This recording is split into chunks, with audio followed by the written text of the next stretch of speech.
La Convergencia Nacional contra el Robo de la Seguridad Social y la Fundación Primero Justicia sometieron ante la Procuraduría General de la República a varios ex gerentes y directores de la ARS Senasa, entre los que se encuentran los señores Gustavo Guílamo, Rafael Dujarric, Gustavo Mesina, Germán Robles y Ángel Luis Guzmán, por la supuesta sustracción fraudulenta de aproximadamente 9.059 millones de pesos mediante transacciones que hacían constar prestaciones médicas y farmacéuticas ficticias y supuestos pagos por cobertura de atención primaria, para lo cual utilizaban varias empresas. Para conversar sobre esta denuncia recibimos al abogado Miguel Surún Hernández. Mi estimado, ¿qué tal? Bienvenido. Buenas tardes, bendiciones a todos y a todos los oyentes de este prestigioso programa. Gracias. Cuéntanos un poquito la denuncia que han hecho y esta realidad que nos ha explotado a todos en la cara.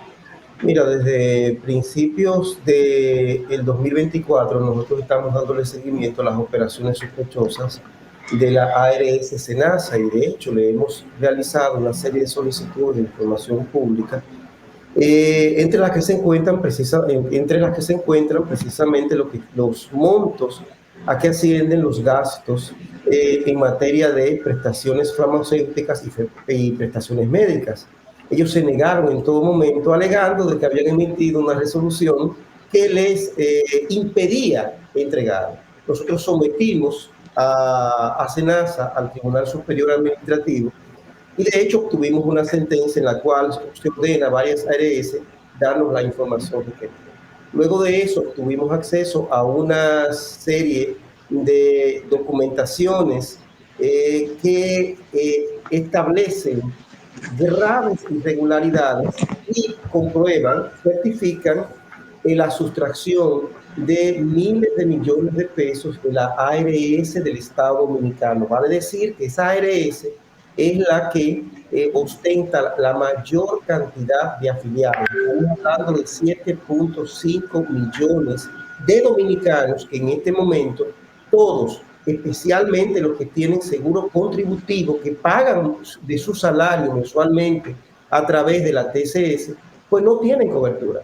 Hemos recibido denuncias inclusive de personas que simplemente no les cubren los procedimientos médicos, no les cubren las consultas, no les cubren las emergencias, tienen que ir directamente, en el caso de Santo Domingo Este, inclusive a Megacentro, precisamente porque a la luz de esas maniobras fraudulentas que coadyuvaron a la sustracción de más o menos 9.056 millones de pesos, mediante dos mecanismos. El primer mecanismo era la elaboración de prestaciones médicas y prestaciones farmacéuticas fraudulentas, ficticias, sin el consentimiento del afiliado, a los fines de hacerse erogar cuantiosas sumas de dinero por servicios médicos que en realidad no prestaban. Esto se hacía a través de varias entidades, varias compañías, y con esa metodología lograron sustraer del 2020 a la fecha aproximadamente 4.200 millones de pesos. El otro mecanismo es un mecanismo mucho más perverso, que era el mecanismo de la instauración de supuestos consultorios de atención primaria, donde de antemano, a diferencia de lo que se hacía en el pasado, se establecían pagos fijos por supuestas atenciones de afiliados. Evidentemente, en atención primaria, si tú pagas 130 pesos por cada afiliado, independientemente de que se atienda o no de manera mensual, pues tú logras un ingreso que en principio lo haces de manera totalmente fraudulenta, porque lo lógico, y de hecho las distintas resoluciones y la normativa prudencial del sistema de seguridad social así lo consagra, el afiliado factura en función del servicio recibido. Nunca se entregan pagos a ningún tipo de prestación de servicio mediante supuestos contratos que garantizaban mensuales de entre 60, 70, 80 millones de pesos, solamente en el caso de un solo proveedor de servicios, una sola prestadora de servicios, que no tiene la capacidad siquiera para atender, en uno de los casos, 500,000 afiliados, en una burda violación de la ley, un mecanismo que evidentemente degeneró en que insolventaron, asfixiaron desde la perspectiva financiera a la ARS Senasa, y de un superávit de 2.500 millones de pesos que presentaba al momento de que asumieran las autoridades en el 2020, estamos en presencia de un déficit de caja, de un déficit acumulado de 9.000 millones de pesos.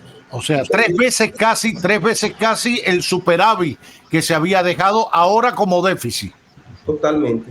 Madre mía. Ahora, eso yo recuerdo, doctor, y escúcheme que le interrumpa, que a raíz de explotar la situación con Senasa, etcétera, y su liquidez, se decía que estaba asociada al aumento de la cantidad de afiliados que el gobierno se había propuesto llevarlo y que habían llegado a 7 millones. O sea, no tiene nada que ver lo que hoy se está viviendo con el aumento de los afiliados, ¿no? Es totalmente falso, todo lo contrario. En la medida que una ARS es beneficiada con nuevos afiliados, léase con nuevas facturaciones, estamos hablando de déficit, tú recibes un monto mensual fijo para tus operaciones, con el detalle de que estamos en presencia de seguros subsidiados. ¿Cuál es la característica principal del seguro subsidiario? Que las clínicas no lo toman, solamente son tomados en los hospitales y para algunos procedimientos. La cobertura es bastante deficiente.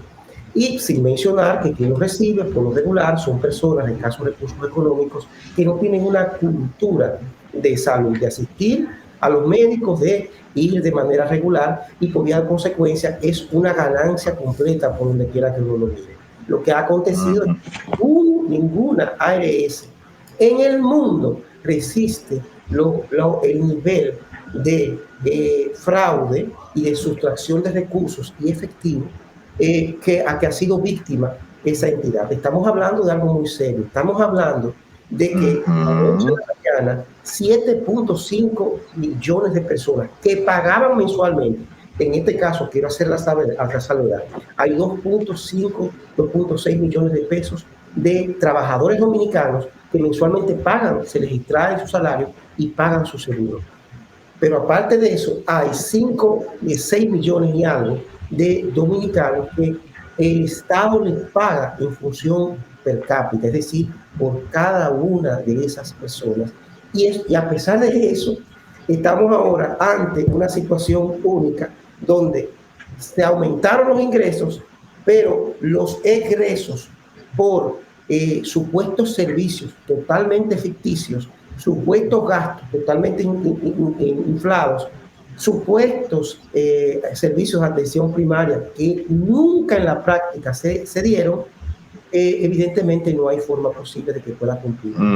Con la ironía de que si analizamos los pagos que han realizado a esas empresas fantasmas, a esas empresas beneficiarias de contratos fraudulentos, uno nota que mensualmente reciben sus pagos de manera irregular, normal, prácticamente el mismo día que depositan las facturas, mientras los proveedores reales de servicios, los afiliados, tienen entre 3, 4, 5 y 6 meses. Lo que está pasando en este momento con los afiliados a la ARS Senasa, lamentablemente, hay que vivirlo. Yo tuve, por ejemplo, una señora, doña Blanca, que tuvo una caída, una señora de aproximadamente 60, 70 años, trabajadora del Ayuntamiento de Santo Domingo Este.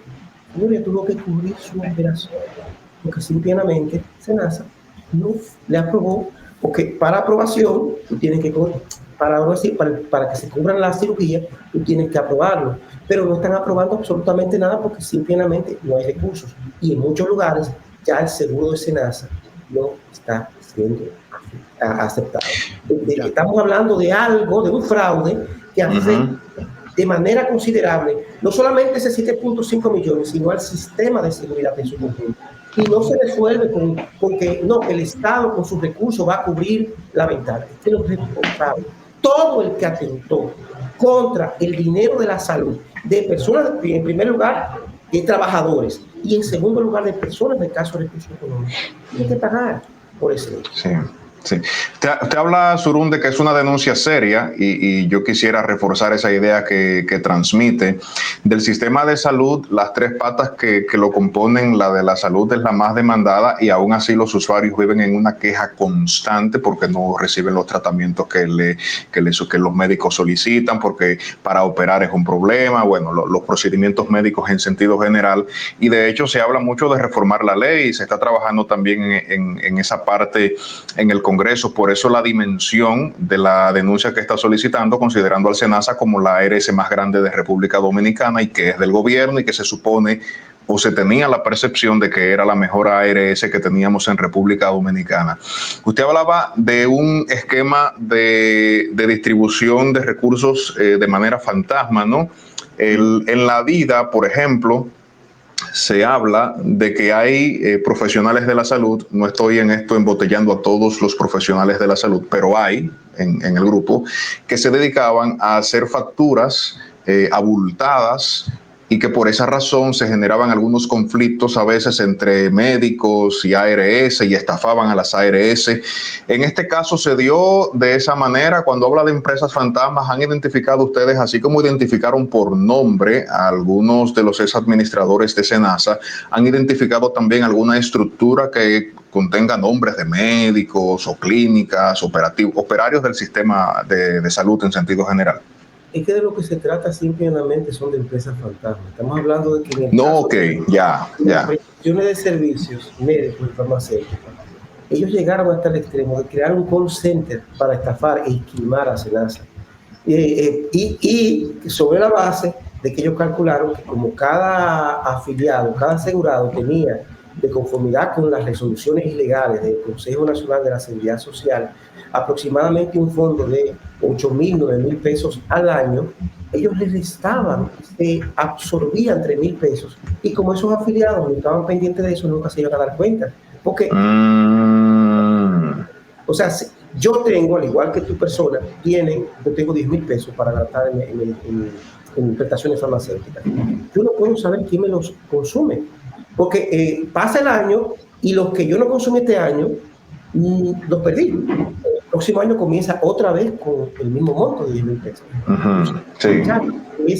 De ese sistema para facturar de manera ficticia esas prestaciones farmacéuticas y recibir cuantiosos fondos. Estamos hablando de mensualmente una sola persona recibía, una sola compañía, 80 millones de pesos. O sea, tiene que establecerse.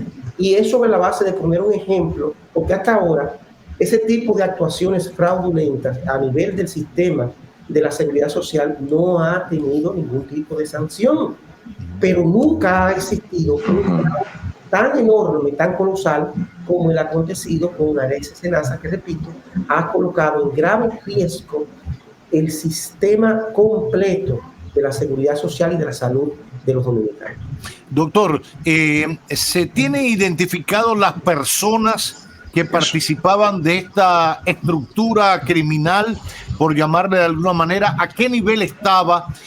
¿Puede alguien alegar ignorancia a lo que estaba pasando con esa estructura? Lo digo de verdad porque puede estar ocurriendo y puede estar el call center debajo de este edificio donde yo estoy o algo por el estilo y quizás no lo veo, o quizás sí, o me hago de la vista gorda. En su opinión, ¿realmente están todos los que están o son todos los que son?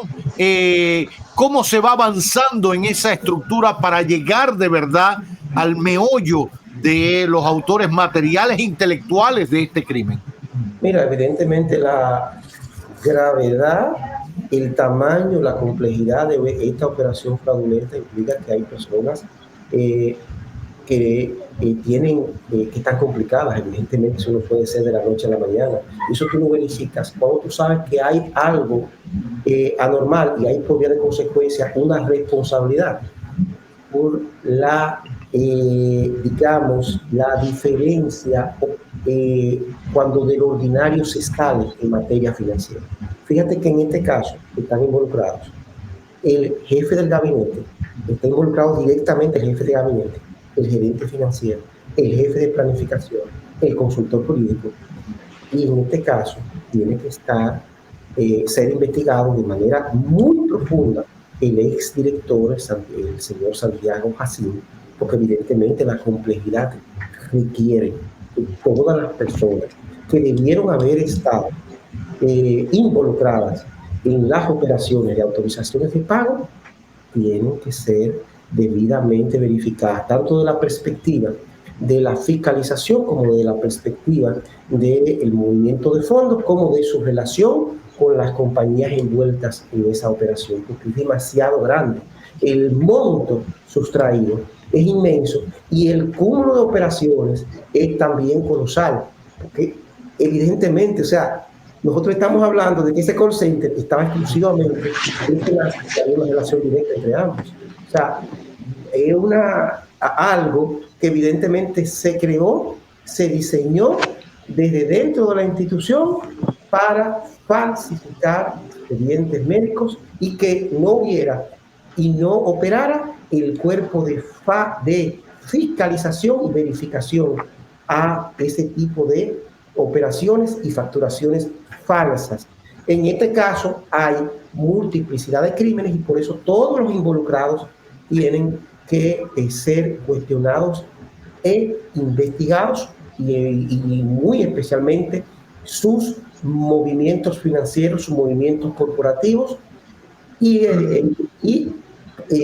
estamos hablando de infracciones muy graves, estamos hablando de estafa agravada, estamos hablando de lavado de activos, estamos hablando de falsedad, tanto pública como privada. Estamos hablando también de la violación a la ley 53-07, en sus artículos 14 y 16. La pena máxima son 20 años por cada una de esas transacciones. Entonces, el Ministerio Público, a la luz del daño social extraordinario, este es uno de los actos de corrupción que más daño social y más daño omnipresente ha ocasionado que uno tenga conocimiento. Porque cada vez que uno va a la clínica se recuerda que le robaron su dinero. ¿Cómo empezaron ustedes con este proceso de investigación? ¿De qué manera inició? ¿Una orejita? ¿Alguien que le escribió, comunicó? Dijo hace un momento que tenían años investigando, ¿no? Sí, a nosotros nos llamó la atención el asunto de la negación de la información. Nosotros solicitamos algo tan sencillo, tan simple, y que nosotros entendíamos que estaba por default, porque se lo solicitamos a todas las ARS, y muchas ARS nos cumplieron. O sea, pero la ARS del Estado, que a nosotros no nos diera algo tan sencillo como lo que estaba gastando en los afiliados. Y esa resistencia. Y luego comenzamos a concatenar el asunto de la falta de liquidez y cumplimiento de las obligaciones de cobertura de las ARS. A partir de ahí comenzamos a verificar y atar cabos. Y todo se enfocó en lo que hoy tenemos. Ya, ¿cómo sigue el proceso ahora, doctor? Ustedes hicieron la denuncia, la investigación, el Ministerio Público ya la está haciendo, ¿no? ¿Cómo sigue el proceso para que la gente tenga una idea de cómo marcha? Bueno, nosotros tenemos que, en primer lugar, hacer las solicitudes correspondientes ante la Procuraduría General de la República. Solicitudes de información financiera. Hay que ver qué han hecho. Cuál ha sido el manejo de los recursos de esas personas, hacia dónde van, cuáles fueron los beneficiarios finales de los cuantiosos montos que fueron esquimados.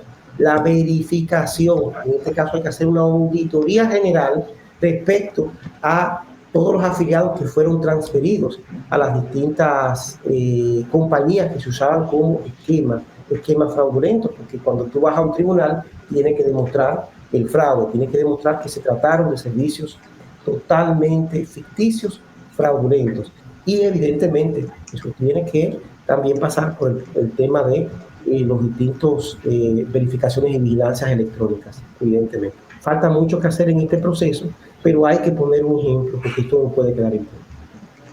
Así es. Muy bien. Doctor, gracias por sus consideraciones, una vez más por tenerlo en nuestro magazine.